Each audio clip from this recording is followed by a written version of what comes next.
देरी जा रही है, जानबूझ के देरी की जा रही है, क्योंकि जो हमारी केंद्र में सरकार बैठी हुई है, सबसे पहले उस सरकार की मंशा भी जो है वो ठीक नहीं है। क्योंकि आप देखें पूरे देश के अंदर जितने भी सरकारी संस्थान थे, सरकारी डिपार्टमेंट थे, उनको प्राइवेट किया जा रहा है, उनको बेचा जा रहा है। एक तो उनकी मंशा ये है कि हर डिपार्टमेंट के अंदर ठेका प्रथा जो है वो लागू की जाए, तो मुलाजमों को अगर देने के लिए सैलरी की जरूरत ही नहीं पड़ेगी, क्योंकि ठेके पे लोग लगाए जाएंगे।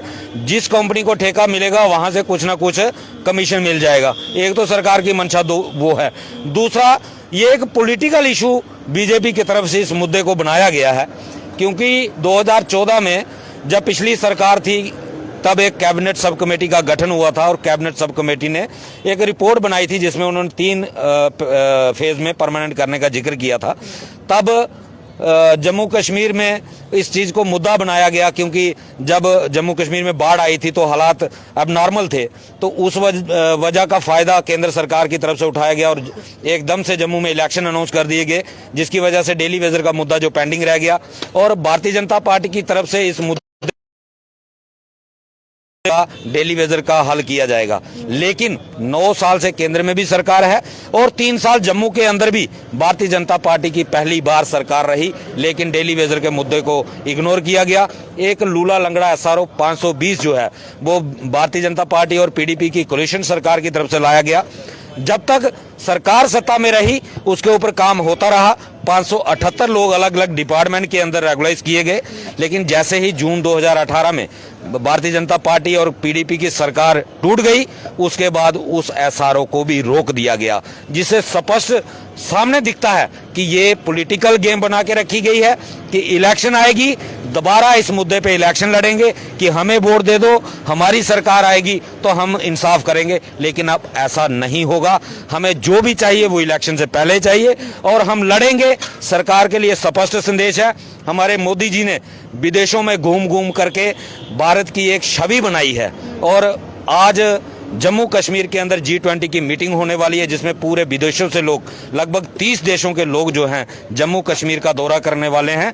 और अगर डेली वेजर कोई ऐसा कड़ा कदम उस दौरे के दौरान उठाता है जिससे कि पूरे विदेशी लोगों के सामने जम्मू कश्मीर की छवि खराब होती है, तो उसके लिए हमारे LG साहब और हमारे चीफ सेक्रेटरी साहब दोनों पर्सनली रिस्पांसिबल होंगे। और उसका कारण ये है, LG साहब ने 2 बार कमिटमेंट करने के बावजूद अपना वादा पूरा नहीं किया, और चीफ सेक्रेटरी साहब वो सीधा कहते हैं कि ये बैकडोर एंट्री है, ये लोग अनकॉन्स्टिट्यूशनल तरीके से लगे हैं। लेकिन ये सरासर झूठ है, क्योंकि हमारे जम्मू कश्मीर के हाई कोर्ट की डिवीजन बेंच भी इस चीज़ को जेन्युइन मानती है, और हमारी जितनी भी सरकारें पहले भी रही हैं उन्होंने भी डेली वेजर को जेन्युइन माना है। और यहाँ तक कि हमारे LG मनोज सिन्हा जी, उन्होंने भी एक कनक्लेव के अंदर खुद इस चीज़ को एग्री किया था कि ये जो डेली वेजर धरना प्रदर्शन कर रहे हैं तो ये इनकी मांगे जायज़ हैं। जब हमारी मांगे जायज़ हैं, जब हमारे लोग जायज़ हैं, तो फिर इस तरीके का एक एडमिनिस्ट्रेटर की तरफ से इस तरीके की स्टेटमेंट देना ये बिल्कुल गलत तरीका है।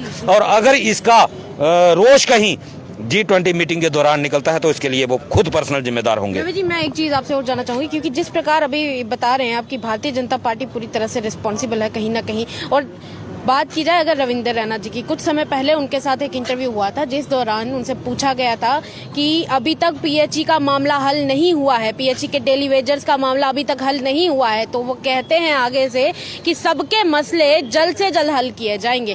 तो आपको क्या लगता है कि क्या सच में उनका कहना जो है वो सच होने वाला है? क्या जल्द ही हल हो सकता है? आपको उम्मीद है कोई?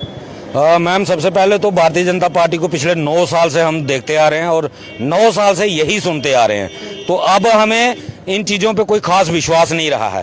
क्योंकि सबसे बड़ी बात यह है कि रविंदर रैना जी, ईमानदारी से कहूँ तो वो खुद अच्छे हैं लेकिन गलत पार्टी में हैं, क्योंकि उनकी पार्टी उनकी बात नहीं मानती, उनकी बात नहीं सुनती। पिछले दिनों आपने देखा होगा, यही पूरी की पूरी कोर कमेटी इनकी दिल्ली में गई थी डेली वेजर का इशू लेकर के, और इन्होंने जो कमेटी एक बनाई थी डेली वेजर के मुद्दे को लेकर के, तो वो कमेटी जब वहाँ रिपोर्ट लेके अमित शाह जी के पास गई तो अमित शाह जी ने इनको LG साहब के पास वापस भेज दिया। अगर LG साहब इनकी सुनते होते तो ये दिल्ली क्यों जाते? तो इससे जब उन्होंने वापस इनको LG साहब के पास भेजा तो इसका मतलब ये है कि इनकी दिल्ली में भी सुनवाई नहीं। हाँ, अगर ये इतने ईमानदार हैं, डेली वेजर के साथ इनको हमदर्दी है, ये तुरंत रिजाइन करें, तुरंत अपनी चेयर छोड़ दे, दिल्ली वालों को बोले ये आपकी कुर्सी, आपको मुबारक, आकर के डेली वेजरों के साथ धरने में बैठ जाएं, फिर हम उम्मीद कर सकते हैं कि हमारा मसला हल हो सकता है। क्योंकि भारतीय जनता पार्टी जब भी कभी अपोजिशन में आएगी तो डेली वेजर का मसला हल जरूर होगा, क्योंकि अपोजिशन करने में भारतीय जनता पार्टी का मुकाबला कोई नहीं कर सकता। ये रूलिंग नहीं कर सकते, ये सिर्फ अपोजिशन कर सकते हैं। और आने वाले समय में इनको जरूरी होगा जम्मू की जनता के लिए कि जम्मू की जनता इनको अपोजिशन में ही रखे, इनको सत्ता में ना लाए, क्योंकि ये सत्ता चला नहीं सकते। क्यों आप भी पछता रहे हैं कि ये लोग सेंटर में आ गए हो? मतलब अगर हुकूमत करे सेंटर में तो आप क्या पछता रहे हैं उस बात से? बिल्कुल मैम पछता रहे हैं। डेली वेजर को मिला क्या? डेली वेजर का सिर्फ शोषण हुआ जब से ये सरकार केंद्र में आई है। 2014 में सरकार केंद्र में आई, जम्मू में भी आई, उसके बाद 2015 मई से लेकर के 2022 मार्च तक हमारी 70 महीने की पेंडिंग वेजेस है। इसी सरकार के रहते, जो सरकार ये कहते थी मोदी जी को लाने वाले हैं, अच्छे दिन आने वाले हैं, कौन से अच्छे दिन, किसके अच्छे दिन? हाँ, भारतीय जनता पार्टी के लोगों के अच्छे दिन जरूर आए हैं। इनके पास एक टूटा फूटा ऑफिस हुआ करता था कच्ची छावनी में, आज इनके हर डिस्ट्रिक्ट के अंदर आलीशान ऑफिस हैं, एसी लगे हैं, फुली एसी, और त्रिकुटा नगर में करोड़ों का ऑफिस है। अच्छे दिन तो बीजेपी वालों के आगे, कुछ उनके डीडीसी बन गए, कुछ उनके बीडीसी बन गए, कुछ उनके कारपोरेटर बन गए, उनके अच्छे दिन तो आ गए। लेकिन डेली वेजर का 17 महीने का बकाया वेतन जो है इसी सरकार के टेन्योर में हुआ है, इसी सरकार की देन है, इसी सरकार ने रोक के रखा है। हमारा कोई अच्छे दिन नहीं आए, हमारे अच्छे दिन तभी आएंगे जब ये सत्ता से बाहर होंगे, हमारे साथ सड़कों पे होंगे, फिर हमें भरोसा, हमें गारंटी है जब ये सत्ता से बाहर हो जाएंगे, विपक्ष में होंगे, तब हमारे मुद्दे को लेकर के ये लड़ेंगे और मुद्दा हमारा कामयाबी जरूर होगा। रवि जी तो गल करा रहे, सॉरी मैं हिंदी में बात करती हूँ दोबारा से। आप थोड़ी देर पहले जैसे अभी बात कर रहे थे कि अब G20 समिट के दौरान अगर आप लोग प्रदर्शन करते हैं तो उसके जिम्मेवार सिर्फ यही होंगे, पर लेकिन पिछले टाइम भी, मतलब पिछले साल की भी जब बात की जाए तब भी आप लोगों ने कहा था कि अमरनाथ यात्रा जो है वो शुरू होने वाली है, और उस दौरान भी आप लोगों ने पानी की कोई किल्लत नहीं आने दी थी उस दौरान। तो क्या इस बार भी आप उसी तरह का सपोर्ट जो है तारीख को जो मीटिंग में इन्हीं चीजों पे, इन्हीं बिंदुओं पे बातचीत होगी कि किस तरीके से लड़ेंगे, कौन सा तरीका अपनाएंगे।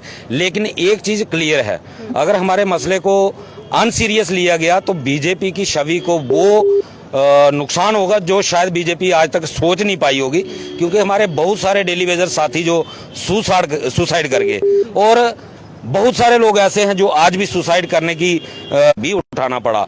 हमें सिर्फ जगह, लोकेशन और टाइमिंग देखनी है कि कौन सी टाइमिंग होगी जिससे इस सरकार की पूरे विदेशों में, जो पूरे वर्ल्ड में जो छवि बनी है वो छवि एकदम खत्म हो जाएगी। अगर ये चाहते हैं कि इसी तरीके का कदम हमारी तरफ से उठाया जाए, हम उसके लिए भी पीछे नहीं हटेंगे। लेकिन मास सुसाइड करने से आपकी अपनी फैमिली का क्या, आपके अपने बीवी बच्चों का क्या होगा?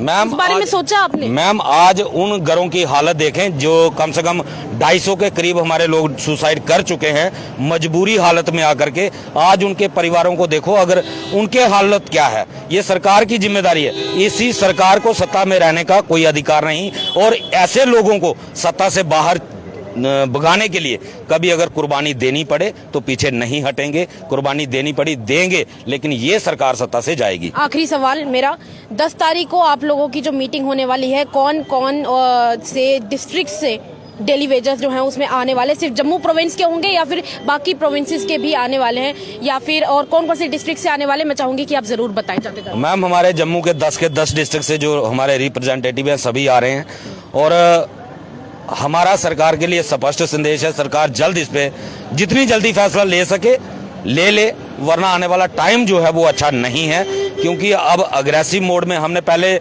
जितनी भी लड़ाई 1 साल से लड़ी, हमने पहले ही कहा था कि हम कॉन्स्टिट्यूशन के दायरे में रहेंगे, लेकिन अब हम अगर वो दायरा तोड़ना पड़ा, उससे बाहर भी जाना पड़ा, हम लोग जाएंगे। क्योंकि ये हमारी लास्ट लड़ाई है, अपने बच्चों के फ्यूचर के लिए लड़ाई है। इस लड़ाई को जीतने के लिए कुछ भी करना पड़ा हम करेंगे। बहुत बहुत शुक्रिया बातचीत करने के लिए। तो ये थे हमारे साथ रवि हंस, PhD, भारत माता की, और इनका कहना है कि 10 तारीख को एक मीटिंग होने वाली है। अब देखते हैं